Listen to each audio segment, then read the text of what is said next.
a proof of witness.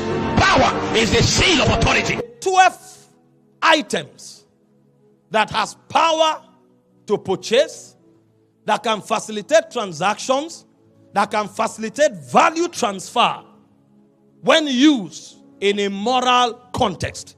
Number one, I will begin with physical currencies. And there are basically 3 physical currencies.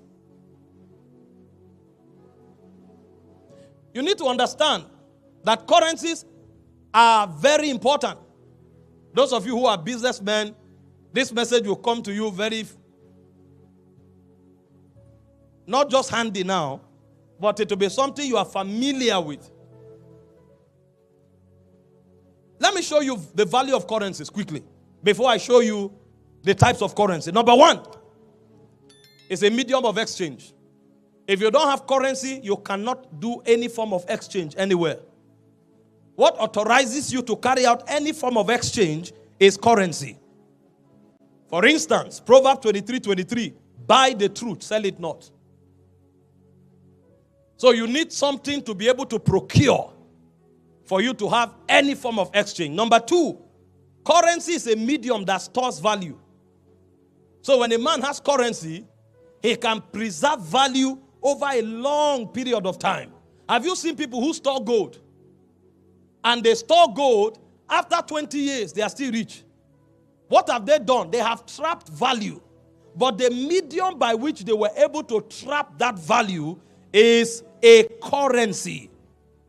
That's why Jesus told us in Matthew 6:20, he said, lay up gold for yourselves in a place. Lay up treasure for yourself in places where moth cannot enter to destroy, nor thief enter to steal.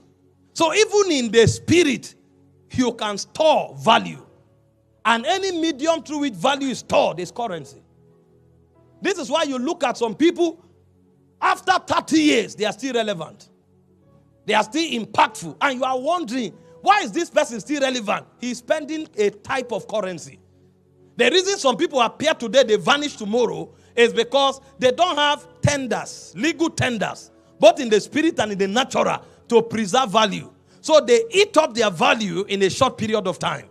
But if you will preserve value, you will need many dimensions of currencies. Number three, currency is important because it's a unit of account. So you don't just store value, you also define values through currency.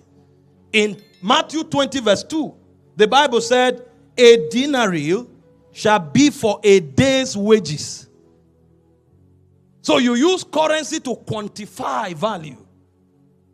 Why do you know that gold, diamond, and silver are not of the same value? It's the currency that they command.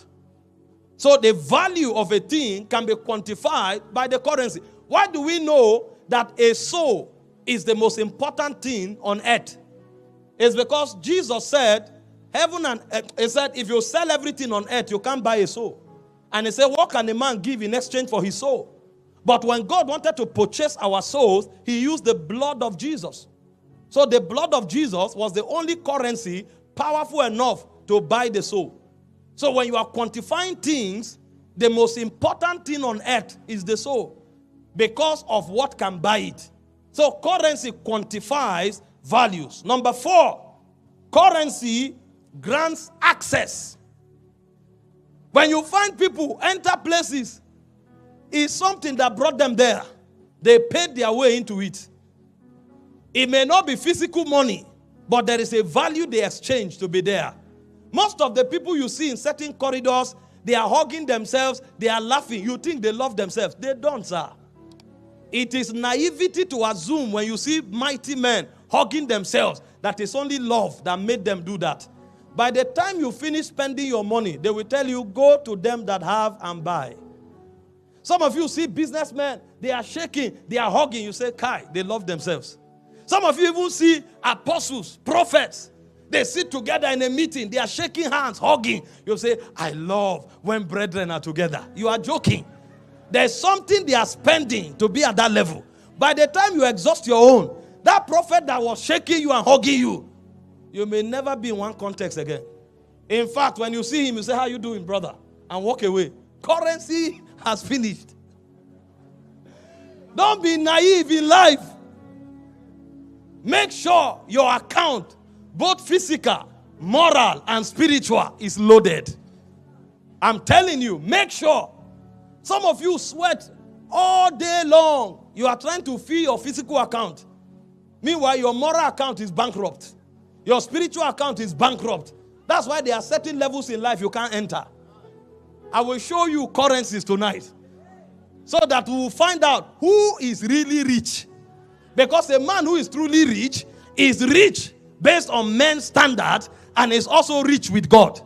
You know, a man can be rich with man and be poor with God. How many of you read the story, the parable of the guy who filled his barn and said, tonight I will sleep? And God said, you fool, tonight your soul will be demanded. He was rich with men, but he was poor with God. He had physical currency, but he lacked moral currency and spiritual currency. Wealthy men will rise from here tonight.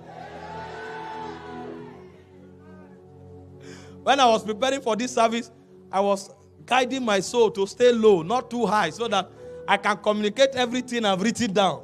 Because I took time to write some things. So currencies grant what? Access. And number 5, currencies facilitate purpose. Ecclesiastes 10:19. It says, money answereth all things. You can't fulfill purpose if you don't have currencies to power them. Money answereth what? All things. So when we are dealing with currencies, we are looking at any resource that can trigger exchange. If you want comfort, there is a currency that buys it. If you want influence, there is a currency that buys it.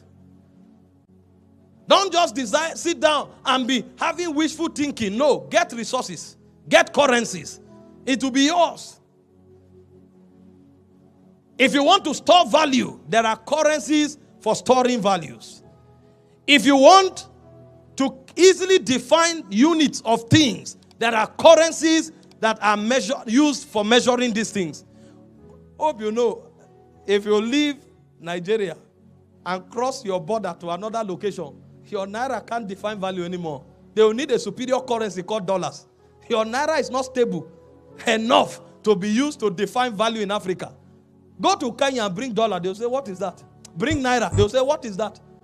We don't know this. If you want to buy from an Ethiopian, the currency that defines value is dollars. They will need dollars. And then when you are transacting with an angel, dollars becomes weak. You will need another type of currency. So people who really want to be impactful, they are people who are loaded with different currencies. Physical, moral, and spiritual currencies. Now let's look at physical currencies. God of mercy. Number 1 is money. Let's begin with the known. Then we go to the unknown. You know, life is so terrible for some people that even money that is the least they don't have. Don't find yourself in a place where you are above 30 and you cannot generate enough money, at least for your everyday living. Power is a proof of witness. Power is the seal of authority.